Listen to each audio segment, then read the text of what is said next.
بیر بچا. بیر موٹا بھی تھا, تازہ بھی تھا, خوبصورت بھی تھا. دل میں خیال آیا اس کو جب کھائیں گے جب شاعر کلام پڑھے گا. اوپرلی جیب میں رکھ لیا.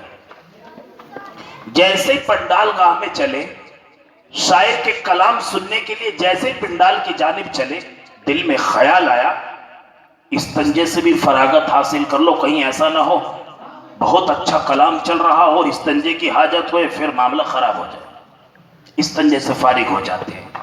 استنجے سے فارغ ہونے کے لیے محترم استنجے گاہ میں پہنچے, اور جیسے استنجے کے لیے انہوں نے اپنے کپڑوں کو سمیٹا اور جیسے استنجا کرنے بیٹھے, اوپر کی جیب میں بیر رکھا تھا, بیر نیچے گر گیا. عجیب کیفیت, بیر گر گیا. بیر کیسا تھا؟ بیر تازہ تھا, میٹھا تھا, خوبصورت تھا. اس نے دائیں دیکھا, اس نے بائیں دیکھا, اس نے آگے دیکھا, اس نے پیچھے دیکھا کہ بھئی یہاں تو کوئی بھی نہیں دیکھ رہا ہے. اس نے بیر کو اٹھایا, ٹیوٹی کو کھولا اور اس کو دھویا اور کھا لیا. استنجے سے فارغ ہو کے پنڈال گاہ میں آ گیا. حسن اتفاق دیکھیے, شاعر کلام پڑھ رہا تھا. شاعر کلام پڑھ رہا تھا اور ایک کلام تھا, ایک لفظ کو بار بار دہرا رہا تھا کیونکہ لوگ اس کو داد دے رہے تھے. آپ یہ قاری جاوید صاحب کا اشارہ سمجھے؟ تم سمجھے نہیں سمجھے؟ میں سمجھاتا ہوں آپ کو. شاعر صاحب کہہ رہے تھے بھئی آپ سبحان اللہ اور الحمدللہ تو کہہ دیجئے. سبحان اللہ اور الحمدللہ تو کہہ رہے تھے لیکن زبان کو حرکت دے رہے تھے, جیب کو حرکت نہیں. اس لیے جو ہے شاعروں کا ایک جوش ہے, ایک خروش ہوتا ہے. اچھا کلام پڑھتے ہیں جب داد و تحسین سے نوازا جاتا ہے.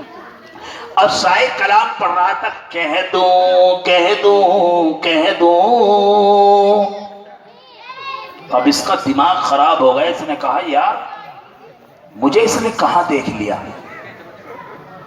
وہاں تو کوئی کیمرہ سی سی ٹی وی وغیرہ کچھ بھی نہیں لگا تھا. اس نے مجھے بیر اٹھا کر کھاتے ہوئے کہاں دیکھ لیا.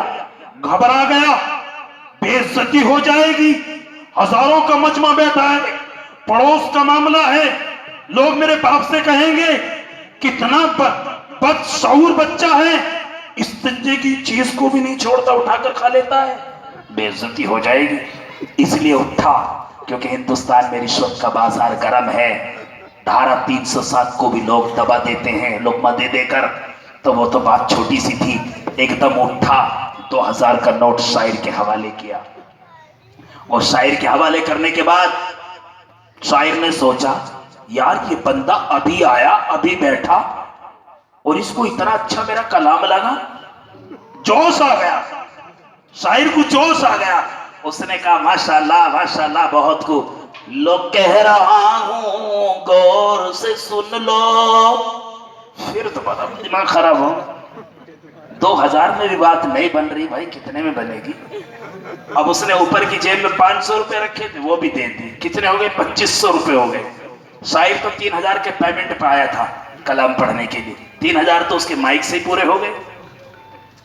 اب اس نے کہا شاعر کو 500 کا نوٹ دیتے ہوئے یوں کہا میرے بھائی ذرا اسی پر اتفاق کر لینا, اب جیب میں کچھ بھی نہیں ہے.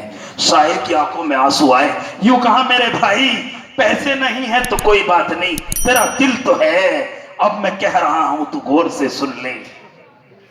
اب اس نے مائک کو شاعر کے ہاتھ سے چھینا اور یوں کہا سامعین بات اتنی سی تھی, میں استنجے میں بیٹھا, بیر نیچے گر گیا اور میں نے اٹھا کے اسے کھا لیا. یہ بندہ 2500 روپے میں بھی ابھی چپ نہیں ہوا, بار بار بات کہہ رہا ہے.